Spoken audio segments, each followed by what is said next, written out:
Ош шаарындагы акча алмаштыруучу жайды карактап, Кара Суу районунда автоунаага ок чыгарган кылмыштуу топтун мүчөлөрү кармалганы маалым. Учурда Ош шаардык ички иштер башкармалыгынын убактылуу кармоочу жайына 9 адам киргизилди. Шектүүлөрдүн жашаган жерин тинтүү учурунда көп сандагы ок атуучу куралдар, анын ичинде автоматтар, снайпердик мылтыктар, пулеметтор, тапанчалар, октарлар, гранаталар табылып, тиешелүү экспертизалар дайындалды. Алпысынан бир нече ондон ашуун түрдүү куралдар, жардыргыч заттар, кылмыштуу топтор пайдалана турган атайын каражаттар, бул деген бычактар, атайын биздин кызматкерлер күч структуралар кийип турган формалардын бир нече комплектиси, бут кийиминен баштапчы, маскалар, бет каптар, ошондой эле тиги кылмыш алдында атайын кароо үчүн учура турган өздөрүнүн дрондору дагы бар экендиги аныкталып, аларды дагы кармап чыктык. Ыкчам иликтөө иш-чараларына Ички иштер министрликтин кылмыш иликтөө башкы башкармалыгынын, Ош, Жалал Абад облустарынын жана Ош шаарынын ички иштер башкармалыктарынын жана УКМКнын кызматкерлери тартылган. Жүргүзүлгөн иштердин натыйжасында куралдуу кылмыштуу топтун мүчөлөрү аныкталып кармалган. Арасында эл аралык террористтик уюмдун бир нече мүчөлөрү, анын ичинде Сириядагы согуштук аракеттерге катышкандар жана мурда соттолгондор бар. Бүгүнкү күндө бизде кармалган адамдар 9. Алардын ичинде бир аял киши, ал аял киши ошол кармалгандардын бирөөсүнүн жубайы болуп эсептелет. Өзбекстан Республикасынын жараны, Кыргыз Республикасынын аймагына мыйзамсыз өтүп,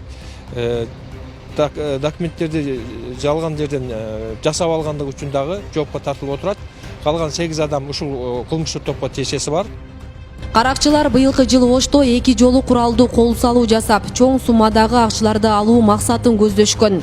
Алардын бири 25 апрелде Ош шаарынын Курманжан Датка көчөсүндөгү дал ушул акча алмаштыруучу жайда жүз берген. Анда медициналык бет кап кийген 3 белгисиз адам акча алмаштыруучу жайга кирип, 59 жаштагы кызматкердин денесине залал келтирип, андан соң курал менен коркутушуп 3 миллион 600 миң сом өлчөмүндөгү акча каражаттарын алып изин жашырышкан.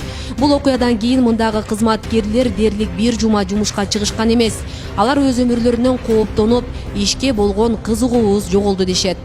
Ар кандай адам келет, акча алмаштырганы келет, иностранецтер келет, достуктан чыккандар келет, аэропорттон түз келгендер ушул жактан алмаштырат. Бардыгына карап неме кылабыз, эми биз клиент деп ойлойбуз да, эч ким билбейт адамдын ичини кандай болгонун. Акчасын алмаштырып беребиз, чек беребиз, ошентип жөнөтөбүз да. Кайсыда ошол күндөн бери бир коркунуч пайда болуп калды окшойт э? Эми коркунуч болот, обязательно мага менде болгондо не кылат элем, кандай болот эле деп ойлонуш болот любой адамда. Эми биринчи очередь Кудай сактасын. Boshda bir juma ishladik-da. Endi hozir shu 2-3 kundan beri haligi nimada ko'rib, jangliklarda ko'rib, ular qarmalganini. Ana 10da ochyapmiz-da. Endi kechadan beri ertaroq kelaraylik deb haligi yurak xotirjam bo'lib qoladi-yu, uje qarmaldi. Endi hozir mana 2 kundan beri, 2-3 kundan beri dinda o'zimizga kelib, Allohga shukr endi ishlashni boshladik. Ular qarmalgandan keyin ama organda odamlarga malades, rahmat. Ал кылмыштарды болтурбоо максатында, мындан кийин болтурбоо максатында ошол акча алмаштыруу жайларынын ээлери менен андан сырткары мына жүргүнчүлөр автотранспорт ээлерин ошол жерде мына автобустун, троллейбустун эл көп жайгашкан жерлерде биздин кызматкерлер түшүндүрүү иштерин жүргүзүп атат.